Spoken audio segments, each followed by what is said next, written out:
L'Arabie Saoudite. C'est un peu le fil rouge chez Terra Bellum puisque cela fait quelques années que l'on suit de près le développement de cette puissance, prometteuse sous certains aspects, mais aussi périlleuse sous d'autres. On évoquait particulièrement le plan très ambitieux Vision 2030. Lancé en 2016, Vision 2030 est la stratégie de diversification économique du gouvernement saoudien pour sevrer l'économie du pays qui repose avant tout sur le pétrole. Ceci alors que le monde se tourne de plus en plus vers les énergies non liées aux hydrocarbures. Mais cela n'a pas manqué, les médias et surtout les déclarations de responsables saoudiens ont suggéré que Riyad procède à des ajustements à la baisse. En avril 2024, des rapports ont révélé que The Line, la ville intelligente linéaire en construction dans le nord-ouest de l'Arabie Saoudite, ne devrait finalement accueillir que 300 000 personnes au lieu des 1,5 million qui étaient initialement prévus d'ici 2030. Les murs de verre de la ville ne s'étendront que sur 2,4 km au lieu de 170 km de long. L'Arabie Saoudite va aussi réduire ses objectifs touristiques. Au lieu d'avoir 100 à 150 millions de visiteurs par an d'ici la fin de la décennie, le royaume espère dépasser les quelques 20 millions de visiteurs annuels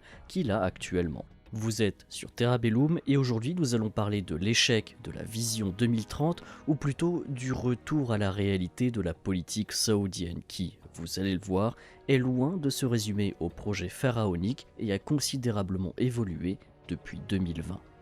Internet est un espace qui fait partie de notre vie, à la maison ou en déplacement, en France ou à l'étranger. Il est donc plus que jamais important de protéger sa vie privée et ses activités en ligne, c'est là qu'intervient NordVPN. NordVPN chiffre votre activité en ligne, ce qui masque votre véritable IP et vous rend invisible aux yeux des curieux. Très utile, quand vous vous connectez au Wi-Fi, peut sécuriser des gares ou des aéroports. Quand vous naviguez sur Internet, NordVPN bloque aussi les trackers web qui collectent vos informations personnelles et même les sites et fichiers qui contiennent des virus ou malware. En plus, NordVPN a une politique no-log. Il ne garde aucun registre d'activité de ses utilisateurs, contrairement à d'autres VPN gratuits. NordVPN est aussi très pratique pour accéder à du contenu vidéo limité à certaines régions, comme la diffusion gratuite de certains matchs de l'Euro 2024, en changeant tout simplement votre adresse IP de pays, par exemple en Belgique pour regarder la RTBF, en Suisse la RTS ou la BBC au Royaume-Uni. Grâce au lien en description, vous profitez d'une offre exceptionnelle avec 4 mois offerts pour tout abonnement de 2 ans à NordVPN ou le pack avancé Nord Security.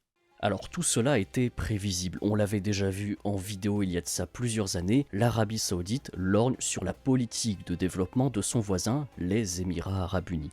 Mais même la ville voisine de Dubaï, qui a connu une transformation plutôt réussie d'une économie dépendante des hydrocarbures à une économie sans hydrocarbures, est jonchée de méga-projets qui sont perpétuellement inachevés. Vous vous souvenez peut-être des îles du monde aux palmes Djebel Ali. La différence, c'est que les projets émiratis n'étaient pas en soi des objectifs dont dépendait la stratégie économique et politique de Dubaï, mais ils étaient plutôt un moyen d'y parvenir, une vitrine temporaire de plusieurs milliards de dollars pour attirer les investisseurs et faire parler de l'émirat. L'Arabie Saoudite a suivi une stratégie similaire en lançant son immense projet Vision 2030.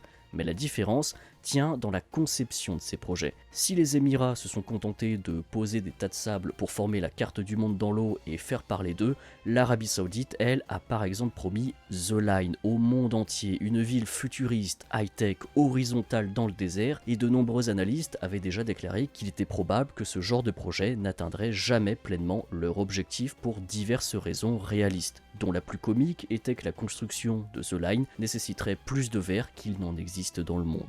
Comme pour les Émirats, les projets saoudiens n'étaient pas l'impératif central abordé par Vision 2030. Vision 2030 va plus loin et est censé incarner le renouveau de l'Arabie Saoudite sous le règne de Mohammed Ben Salman, que ce soit sur le plan du business, de la technologie, mais aussi de la société. Et il s'agissait en fait d'une vitrine pour amorcer de nouvelles idées et attirer les investisseurs dans le royaume.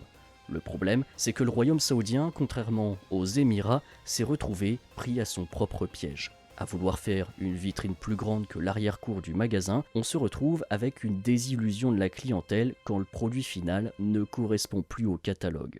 Vision 2030 vise à moderniser l'économie saoudienne par le biais de réformes du travail, de la société et des infrastructures. C'est un sujet qui est moins médiatisé que The Line et les projets pharaoniques, mais on en avait également déjà parlé. Ces mesures visent à augmenter la productivité et le niveau d'éducation des Saoudiens, qui se reposent beaucoup trop sur la main-d'œuvre étrangère. Le but, c'est aussi d'améliorer les investissements envers le pays et développer un environnement social attractif qui pourrait lui permettre de devenir par exemple un leader technologique alors que sa principale ressource pétrolière pourrait perdre de son importance mondiale au fil des décennies. Le grand défi pour Mohammed Ben Salman, c'est de mettre fin au contrat social qui est basé sur le pétrole qui nourrit les Saoudiens mais s'essouffle inévitablement. Les Saoudiens doivent développer un nouveau modèle économique et cela est capital pour que la famille royale demeure au pouvoir, mais dans le même temps, des réformes trop brusques pourraient conduire à une déstabilisation de ce même pouvoir. Le royaume a lancé Vision 2030, qui est conçu pour remplacer le système de protection sociale de l'Arabie Saoudite, alimenté par le pétrole, par un système économique dynamique et semi-luxueux qui reproduit le succès politique des Émirats arabes unis, où les différentes familles royales restent incontestées vis-à-vis de leur autorité sur le pays.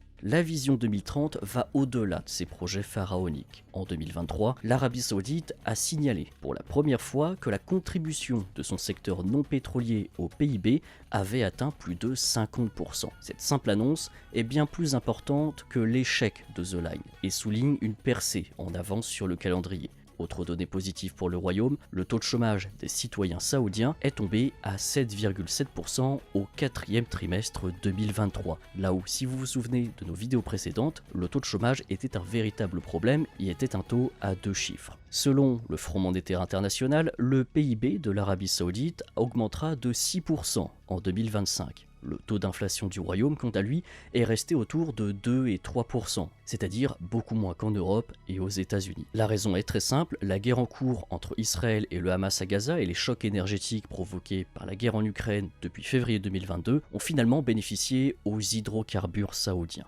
Le monde est dans une phase de risque élevé et d'incertitude depuis la pandémie de 2020. Les puissances se recentrent sur elles-mêmes et une partie de ce succès, que ce soit au niveau du chômage et de la baisse des hydrocarbures dans le PIB saoudien, sont aussi liés au fait que l'Arabie Saoudite a été contrainte de diminuer ses investissements à l'étranger et ses aventures diplomatiques étrangères.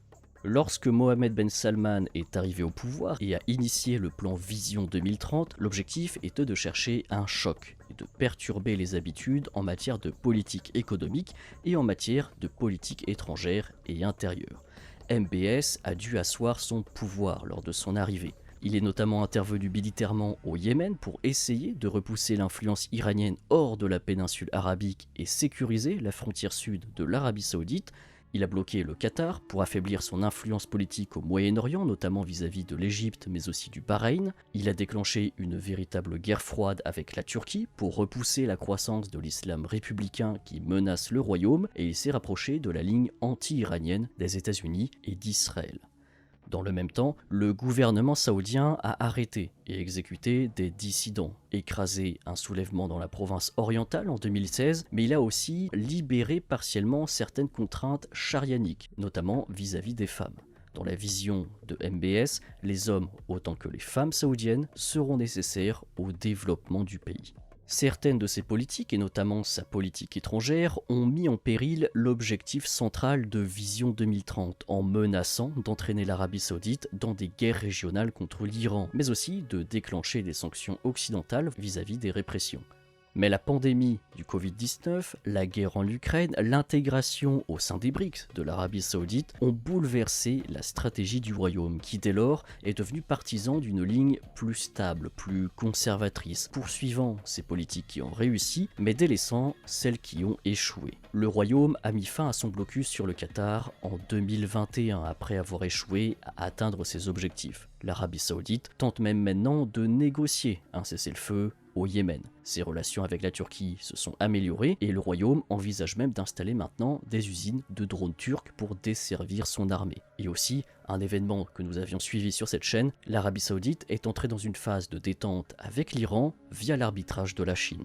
En bref, la politique de MBS s'est affinée afin de judicieusement ne plus se placer uniquement dans le camp américain, mais plutôt de s'orienter vers une politique opportuniste, propre au monde multipolaire. Et bien que le royaume demeure autoritaire en maintenant une répression des dissidents politiques, le gouvernement saoudien a réussi à le faire sans s'aliéner ses partenaires occidentaux ni attirer l'attention qui pourrait alimenter des boycotts par exemple économiques ou diplomatiques à l'étranger. Pour la faire courte, l'Arabie saoudite sous le prince héritier Mohammed Ben Salman est devenue nettement meilleure en politique étrangère et est en train de définir sa propre ligne en termes de réel politique. Ceci tandis que le chômage des Saoudiens diminue et que la part des hydrocarbures au sein du PIB national est en train de passer sous les 50%.